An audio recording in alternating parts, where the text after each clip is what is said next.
गोपाल, बहुत हो गया तेरा नाटक। मेरे पैसे कहाँ हैं? महाजन जी, गरीब का खून चूसकर आपको क्या मिलेगा? हमारे साथ ऐसा मत करिए। याद रखना गोपाल, करमचंद से पंगा लेना आसान नहीं है।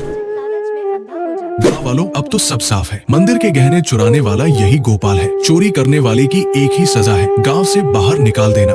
चिड़िया रानी, क्या तुम वही हो जिसके बारे में साधु बाबा ने कहा था? क्या तुमने उस रात देखा था? असली चोर कौन है? चिड़िया रानी, क्या तुम मेरी मदद करोगी? गोपाल, तुम्हारे साथ बहुत बड़ा अन्याय हुआ है। मंदिर के गहने तुमने नहीं चुराए।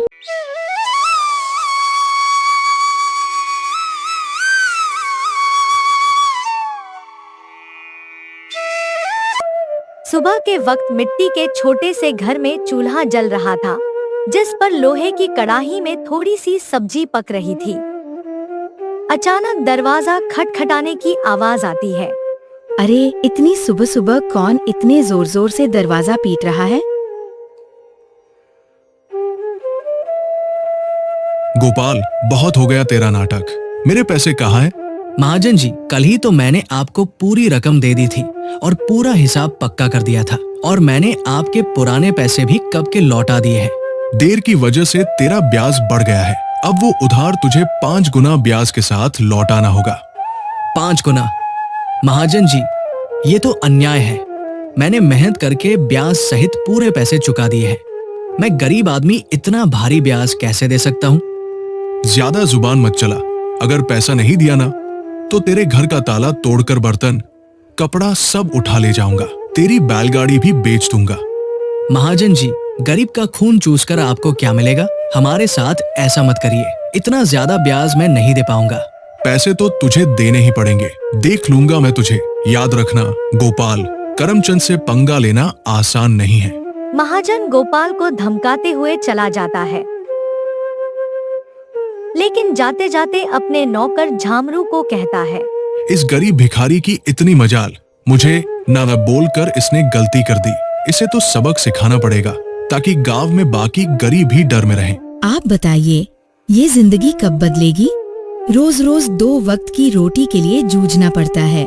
कभी मन करता है घर की टूटी छत ठीक करवा दूं, तो कभी सोचती हूँ कि हमारे पास भी अच्छे कपड़े हों। लेकिन लगता है किस्मत ने हमें बस तंगी ही दी है। मुझे पता है तुम्हें तकलीफ है, पर मैं क्या करूं? खेत छोटे हैं, बारिश वक्त पर नहीं होती, ऊपर से कर्ज का बोझ भी सर पर है। मैं दिन रात मेहनत करूं, तब हमारे हिस्से में यही नमक रोटी आती है। मेहनत तो आप करते हैं, लेकिन भगवान हमारी सुनता ही कहाँ है। लगता है जैसे भाग्य ने हमें इस गरीबी में ही सड़ने के लिए भेजा है। नेहा ने आह भरी, पर चुपचाप सब्जी पकाने लगी। कमरे में सन्नाटा था। गोपाल ने मन ही मन ठान लिया, आज खेत में चाहे जान निकल जाए, पर घर लौटकर कुछ ऐसा लाऊंगा जिससे नेहा के चेहरे पर मुस्कान आ जाए। गोपाल को नहीं पता था कि आज का दिन उसकी जिंदगी की सबसे बड़ी कहानी की शुरुआत करने वाला है।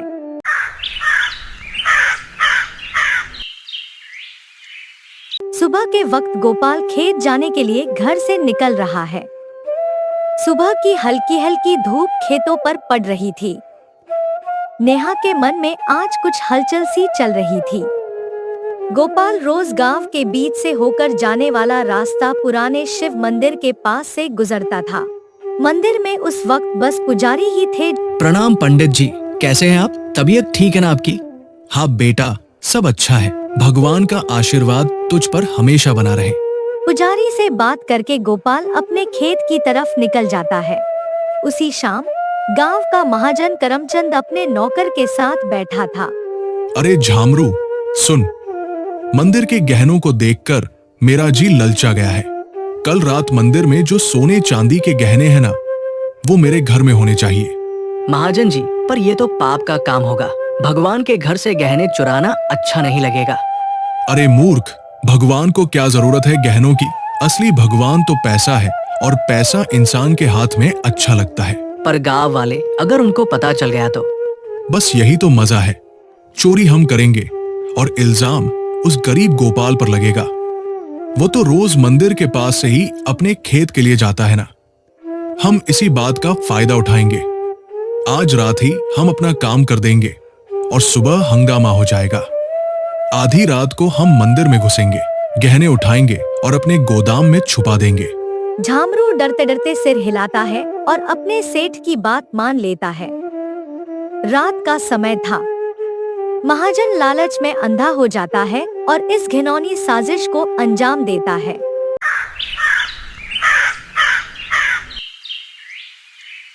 अगली सुबह गांव के बीचों बीच मंदिर के सामने एक भीड़ इकट्ठी हो गई थी। हर कोई जोर जोर से बातें कर रहा था। अरे ये क्या हो गया? मंदिर के सारे सोने के गहने रातों रात गायब हो गए। इसी बीच गोपाल रोज की तरह खेत की तरफ जाने के लिए उसी रास्ते से गुजर रहा था। भीड़ देखकर वो रुक गया। अरे क्या हो गया भाई लोग? इतनी सुबह सुबह ये भीड़ किस बात की है? अरे गोपाल, तूने सुना नहीं? मंदिर में चोरी हो गई। भीड़ में महाजन करमचंद मासूम बन रहा था। पंडित जी, क्या आपने मंदिर के आसपास किसी को आते जाते देखा है? आपको किसी पर शक है क्या? महाजन जी, कल तक तो सब कुछ ठीक ठाक था। मंदिर के पास से तो कई लोग गुजरते हैं, लेकिन रोज सुबह सुबह खेत की तरफ जाने के लिए गोपाल इधर से निकलता है। मगर गोपाल ऐसा काम करेगा? मुझे नहीं लगता। अरे पंडित जी, जमाना खराब है। आदमी की नीयत कब बदल जाए क्या पता। मैंने अपनी आंखों से देखा है। रात को जब मैं खेत की तरफ जा रहा था, गोपाल मंदिर के पास चुपके घूम रहा था। ये क्या कह रहे हो आप लोग? मैंने कोई चोरी नहीं की है। इतना बड़ा पाप मुझ पर मत डालो। अरे हाँ, ये गरीब आदमी है, पैसों की तंगी में है, ये कर भी सकता है ये काम। अरे भगवान से डरिए आप लोग, हमने कुछ नहीं किया। हम गरीब जरूर है, लेकिन चोर नहीं। मेरे पति जितना ईमानदार इंसान इस पूरे गांव में कोई नहीं है। गोपाल और उसकी पत्नी ने बहुत समझाने की कोशिश करी, लेकिन भीड़ मानने को तैयार नहीं थी। सब गोपाल को ही चोर मान बैठे। गांव वालों, अब तो सब साफ है।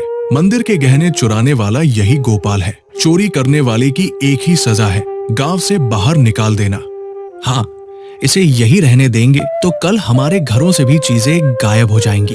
अरे आप सब क्यों नहीं समझते? मैं निर्दोष हूँ, मैंने कोई चोरी नहीं की। मुझ पर इतना बड़ा इल्जाम मत डालिए। भीड़ में जोर जोर से आवाजें गूंजने लगी, निकालो इसे। सबने मिलकर उन्हें गांव के बाहर निकाल दिया। गोपाल और नेहा मजबूर होकर गांव छोड़कर चले गए। गोपाल और नेहा रोते रोते गांव छोड़ चुके थे। गांव के बाहर एक सुनसान जगह पर उन्हें एक पुरानी पड़ी झोपड़ी मिली।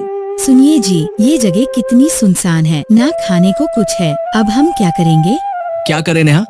जब अपना गांव ही हमें ठुकरा दे तो कहीं और सहारा ढूंढना पड़ता है। मैं तो ये सोच रहा हूँ, आखिर चोरी की किसने है? मैं असली चोर का पता लगा कर रहूंगा।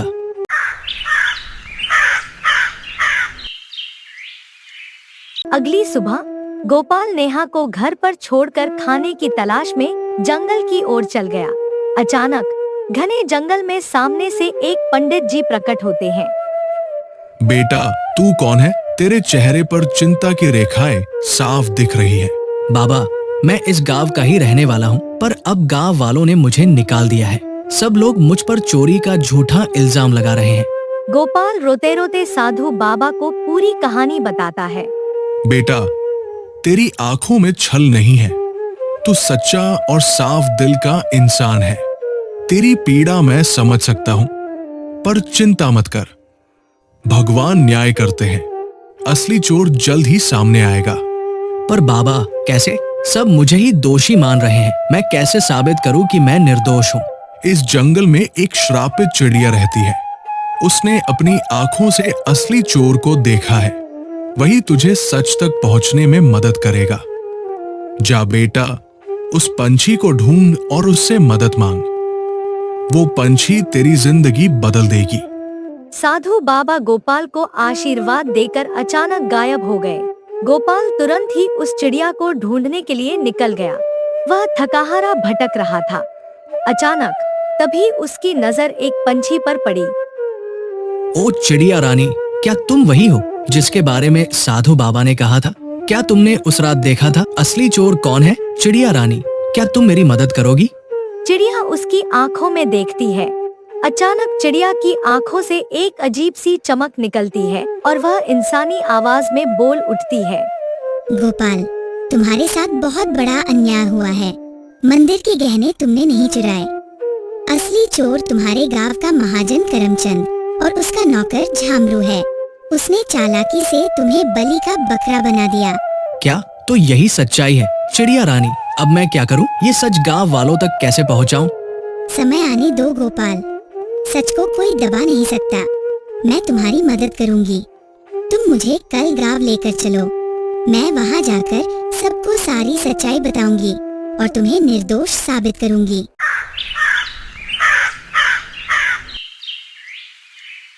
अगली सुबह गोपाल और नेहा चिड़िया रानी को लेकर गांव जाते हैं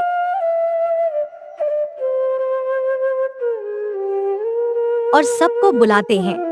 गांव वालों, आप सबने मुझे चोर बोलकर गांव से निकाल दिया था, पर असली चोर अभी भी गांव में ही बैठा है। आज मेरे पास एक गवाह है जो मुझे निर्दोष साबित करेगा। गांव वालों सुनो, असली चोर गोपाल नहीं है। मैंने अपनी आँखों से देखा है। मंदिर के गहने महाजन करमचंद और उसके नौकर ने मिलकर चुराए हैं। अगर तुम्हें यकीन नहीं होता तो महाजन के घर जाकर देखो। मंदिर के गहने वहीं मिलेंगे। अरे ये चिड़िया बोल कैसे रही है? चलो हम जाकर देखते हैं। गांव के कुछ लोग महाजन के घर जाते हैं और उनको गहने मिल जाते हैं। महाजन की चोरी पकड़ी जाती है। अरे नहीं नहीं, मैं चोर नहीं हूँ। ये सब मेरे नौकर की करतूत है। उसने ही चोरी की है। झूठ मत बोलिए महाजन जी, आप सबसे ब्याज में 4 गुना पैसे वसूलते हो, अब चोरी भी करवा रहे हो।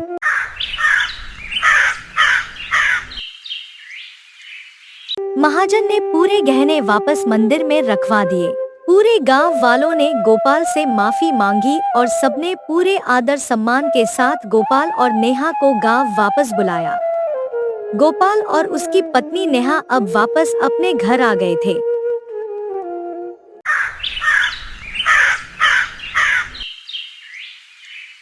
शाम को गोपाल बोलने वाली के साथ खेत की तरफ जा रहा था। चिड़िया रानी, आज अगर तुम न होती तो मेरी जिंदगी बर्बाद हो जाती। तुम्हारा बहुत बहुत धन्यवाद। गोपाल, अब मुझे तुमसे एक आखिरी बात कहनी है। अचानक तेज रोशनी चिड़िया के चारों ओर फैलने लगती है और पल भर में वह एक सुंदर लड़की में बदल जाती है। गोपाल आश्चर्य से पीछे हट जाता है। अरे ये क्या हुआ? तुम अचानक अप्सरा कैसे बन गई? कौन हो तुम? हाँ गोपाल, मैं एक लड़की ही हूँ। मुझे स्वर्ग से श्राप मिला था। तुम एक सच्चे और ईमानदार इंसान हो, इसलिए तुम्हें बचाकर मैंने भी अपना श्राप तोड़ दिया। तुम्हारी ईमानदारी और भलाई ने मुझे श्राप से मुक्त कर दिया है। मैं तुम्हें वरदान देना चाहती हूँ। तुम्हें जो चाहिए बेझिझक कहो। देवी, मेरी जिंदगी गरीबी से घिरी हुई है। मेरे परिवार के लिए 2 वक्त की रोटी जुटाना भी मुश्किल हो जाता है। गोपाल, मैं तुम्हें वरदान देती हूँ। जंगल के बीच में एक लाल फूल के पौधे के पास एक चमत्कारी अमरूद का पेड़ है। उस पेड़ का फल सिर्फ ईमानदार इंसान ही खा सकता है। तुम वहाँ जाओ और वह फल खाओ। तुम्हारे खेतों में समृद्धि होगी, कर्ज मिट जाएगा और जीवन खुशहाल हो जाएगा। बस याद रखना, तुम हमेशा ऐसे ही रहमदिल रहना। सुखी रहो। गोपाल, अब मैं चलती हूँ। गोपाल को वरदान देकर अप्सरा अचानक गायब हो जाती है। गोपाल तुरंत ही उस चमत्कारी पेड़ को ढूंढने निकल जाता है।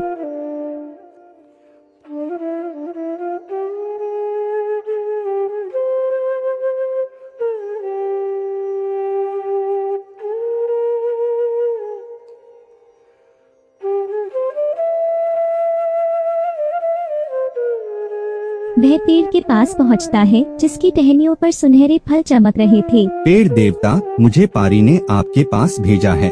मैं गरीब किसान गोपाल हूँ। क्या मैं आपके फल खा सकता हूँ? गोपाल, मुझे सब पता है। तुम सच्चे और भले इंसान हो। तुम मेरा एक फल खा लो, तुम्हारी सारी परेशानियाँ मिट जाएंगी और तुम्हारा जीवन खुशहाल हो जाएगा। गोपाल पेड़ से एक सुनहरा फल तोड़कर खाता है। अचानक उसके शरीर में एक अजीब सी ऊर्जा दौड़ जाती है। वह पेड़ को धन्यवाद करके घर की ओर निकलता है।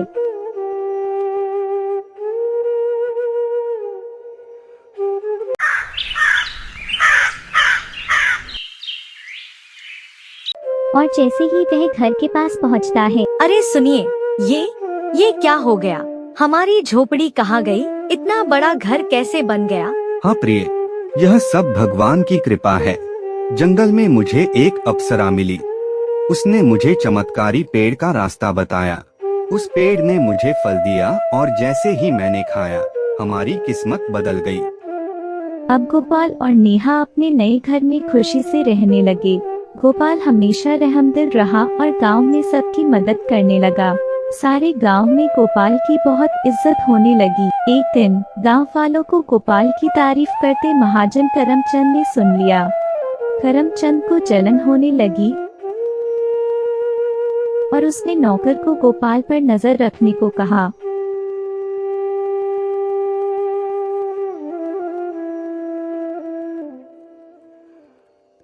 नौकर झामरू ने गोपाल का पीछा किया और चमत्कारी पेड़ का राज जान।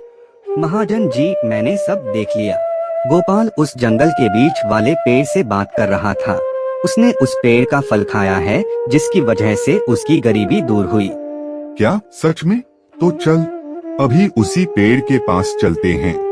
मैं तो उससे भी बड़ा अमीर बनूंगा।